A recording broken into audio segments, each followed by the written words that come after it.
I wasn't here yesterday, but I guess from what I heard since morning, the two presentations that I saw, the one topic that seems to have been taking rounds in this hall is data and information. Stefan also extended that to knowledge. Uh, let's now see how this information, data, and knowledge is made available from the boardroom to the plant floor through real-time deterministic redundant networking. That is the backbone for the industry. And in specific, I'm talking about power industry today because that's the industry that I work in currently. So in the presentation, we'll talk about, from a network perspective, what are the key things that are important and how the new technology is delivering those to customers. We all know about the traditional field bus networking systems that have been in the industry for ages.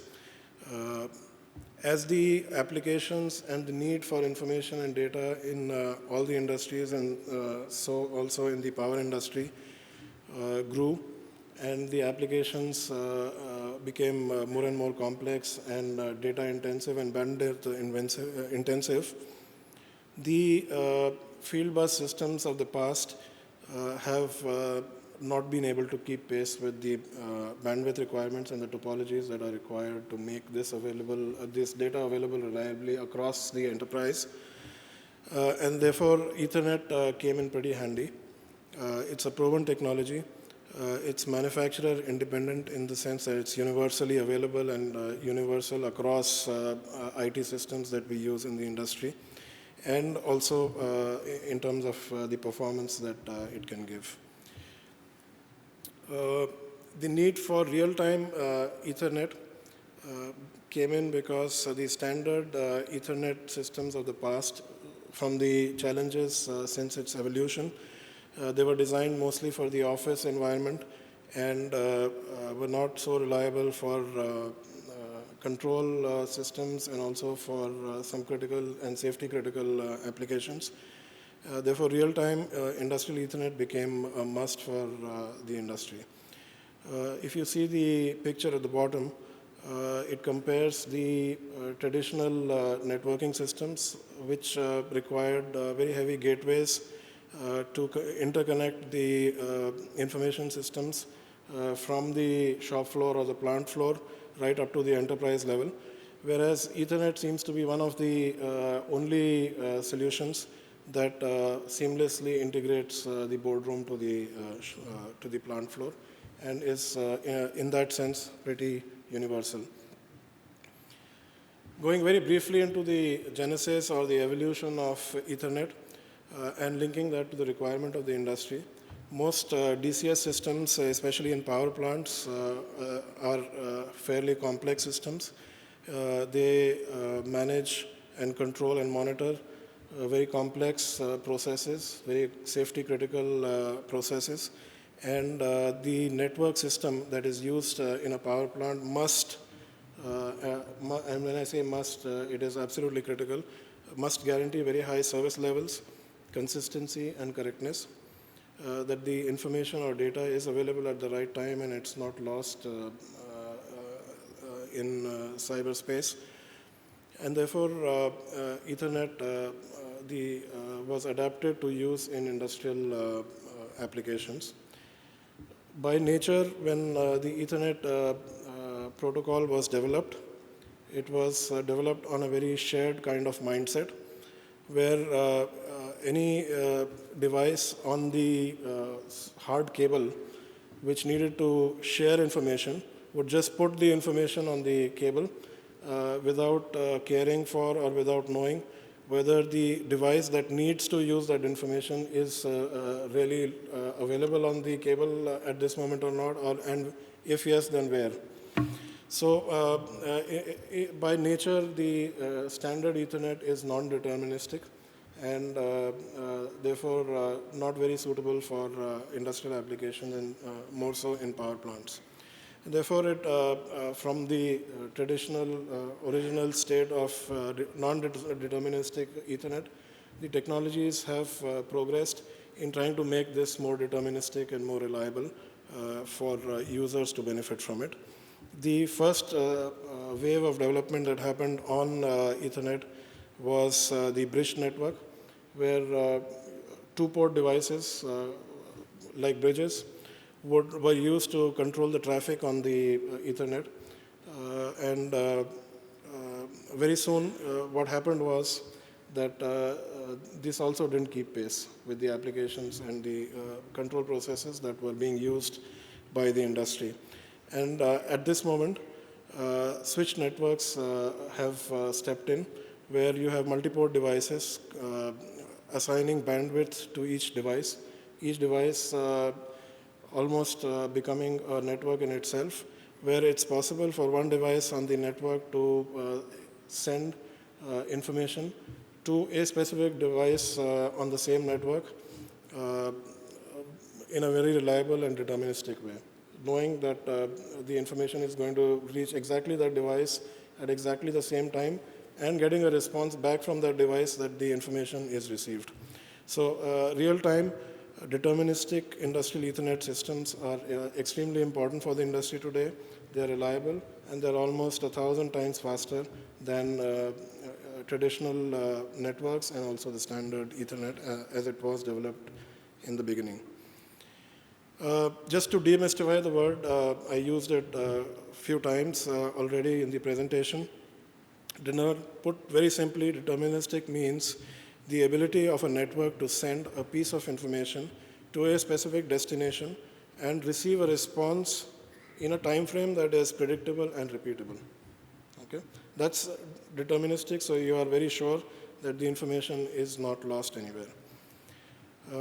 The third dimension of this reliability is redundancy, where you want to make sure that if the media carrying this information were to break down or were to experience a faulty situation, would the data still be lost? And therefore, redundancy is extremely important to make the network highly available. And that was critical for Alstom as a supplier to the to the power plants.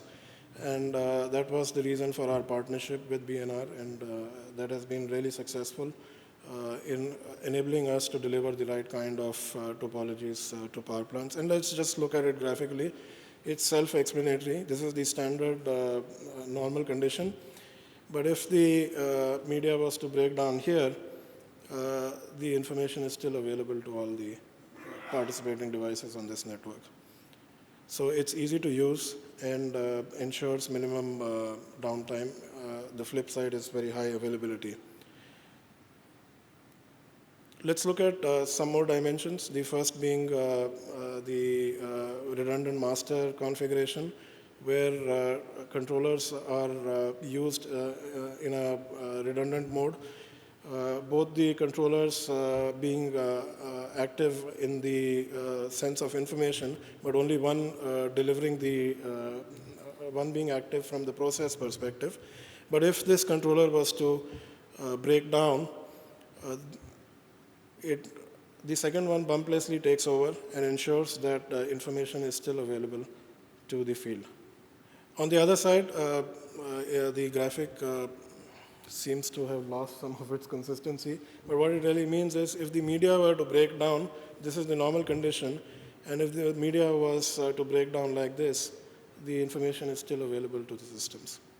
Okay, so very high availability, and the technology is now available to ensure that our plants are running. That's the standard topology or the network configuration from the past, which is no longer applicable because as the number of stations participating on the network increases, the reliability drastically reduces.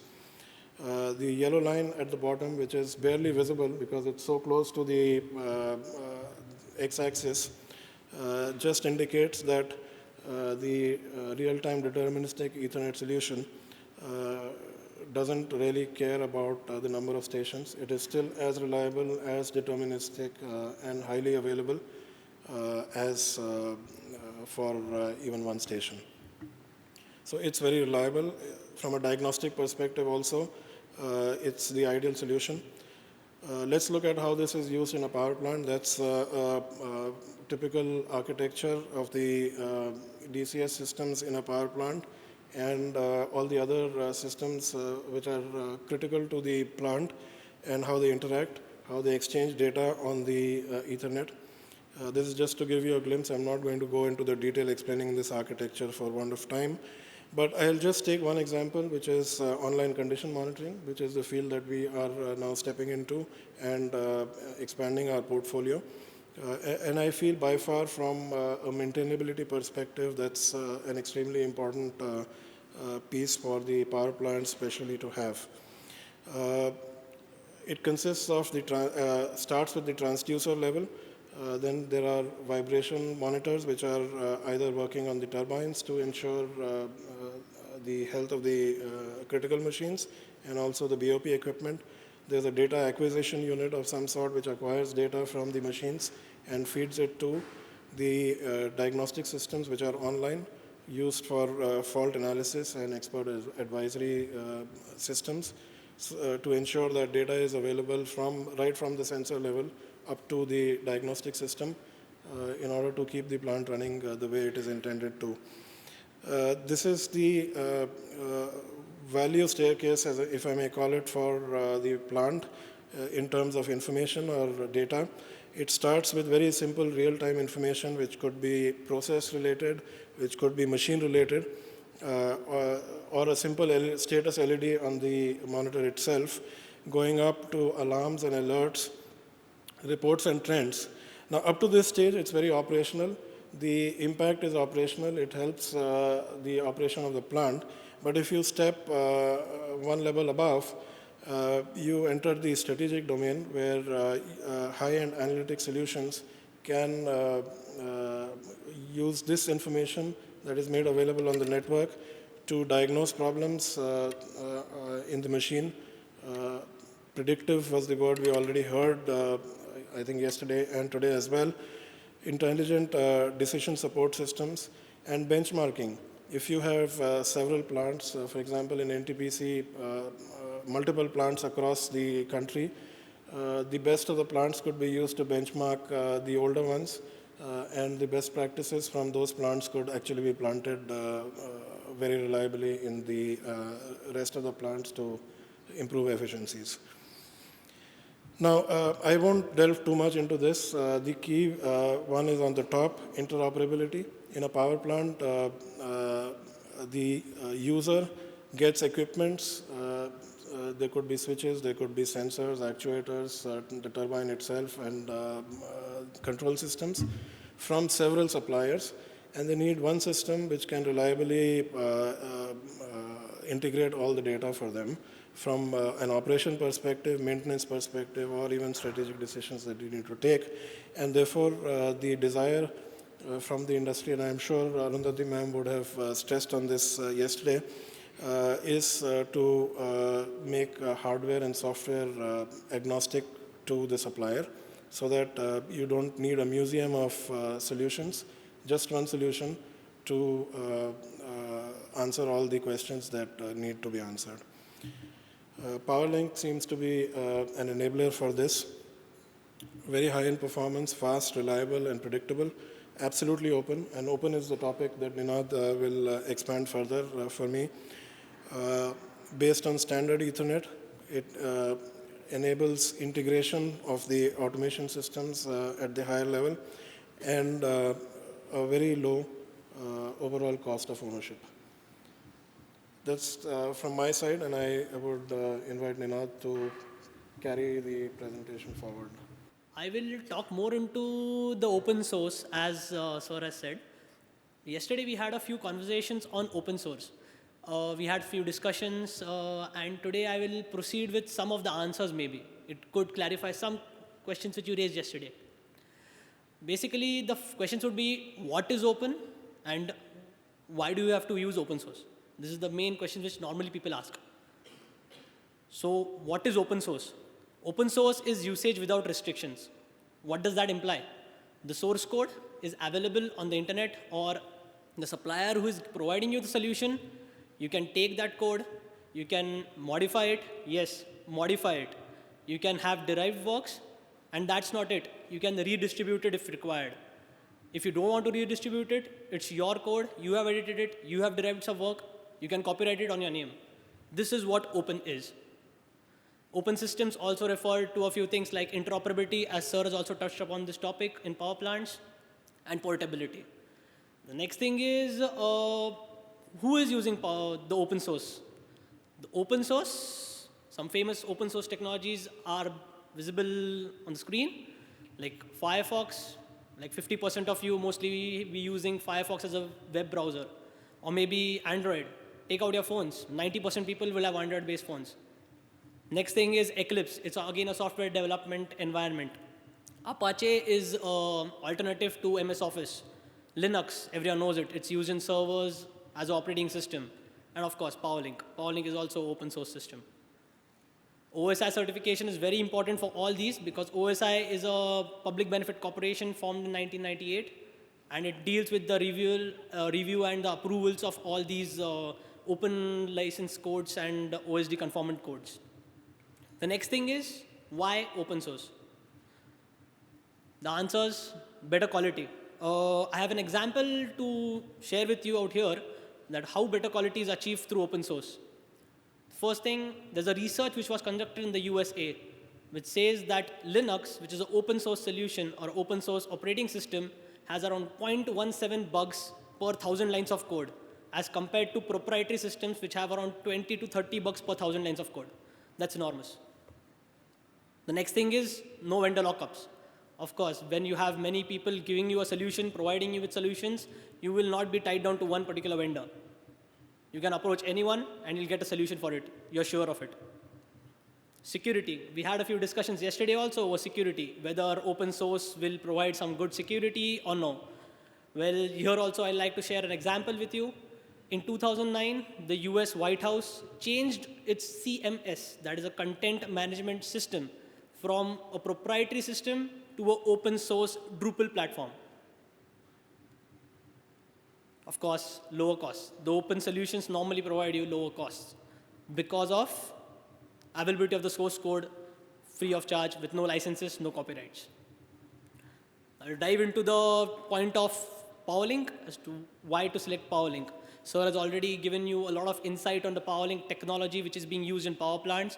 I'll just add to a few features based on standard Ethernet. That's the most important thing. It is the only solution, real-time solution, which is based on standard Ethernet. Fully compliant to IEEE 802.3 and ready for future evolutions. Why do I mention this ready for future evolutions? Few years back, maybe 20 years back, we were based on 10 megabit Ethernet. Now we are into 100 megabit Ethernet. In a few years, we'll be going on to 1 gigabit. So PowerLink, you do not have to bother about this. Just purchase the standard Ethernet controller from the market and put PowerLink on it. You are ready for 1 GB also, or maybe even 10 gigabit. You have a synchronization of 100 nanoseconds and a cycle time of as low as 100 microseconds. The figure will show you, as Sir said, it's integrated automation. The figure will show PowerLink as the base or a backbone, communication backbone with PLCs, HMIs, visualization, motion, robotics, everything connected to the same system. Not even this, even safety and vision systems are connected on the same system. Imagine this as your plant. You might have a drive, a motion, I/O, safety PLC, everything connected on the network to the main PLC. Imagine it's your bus. Now tomorrow, this is satisfying your all requirements, but tomorrow you need to add something. Maybe there is something you want to expand, some demands are changing, you want to expand it. So the question is it possible to expand with your field bus? With PowerLink, move on to ring redundancy, ring topology, no problem. Branch it out, you get a tree topology. Further branching, star topology. Without modifying your present systems, you are ready for evolutions. You can expand your plants, and this is the need of the hour. You have to expand it at some point of time. Integrated automation. This is why we say that PowerLink is perfect for integrated automation. You have one common platform for the entire system: robotics, motion, HMI, PLC, PC, and of course, the safety also. We'll have a PowerLink overview of the market, which shows around 6 lakh nodes already being installed worldwide, more than 2,800 OEMs trust in PowerLink, and worldwide leader for real-time Ethernet solutions. Again, I'm mentioning it's worldwide leader for real-time Ethernet solutions. The graph shows, the pie graph shows the distribution of different protocols, and PowerLink with 8% is the leader. Now the benefits. Of course, everyone will be looking at benefits. May it be end users, may it be component manufacturers, or may it be OEMs. For OEMs, you get high performance, easy diagnostics, easy integration, and open technology. For the users, reduced downtime. Who would like to have a downtime in the system? No one. You want higher productivity. You get this with PowerLink. You have increased productivity. Then you have component manufacturers. You enter the largest market available.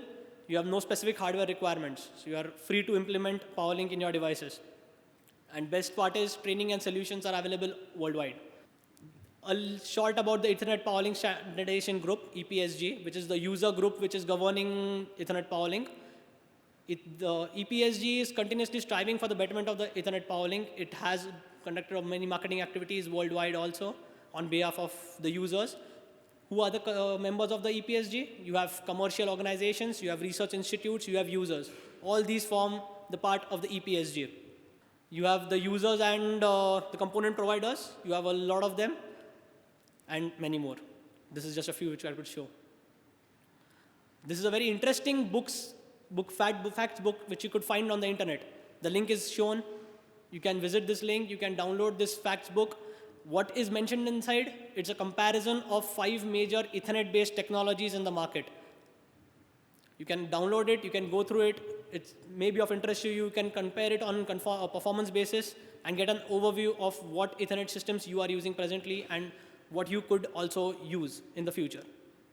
With this, I thank you for your attention.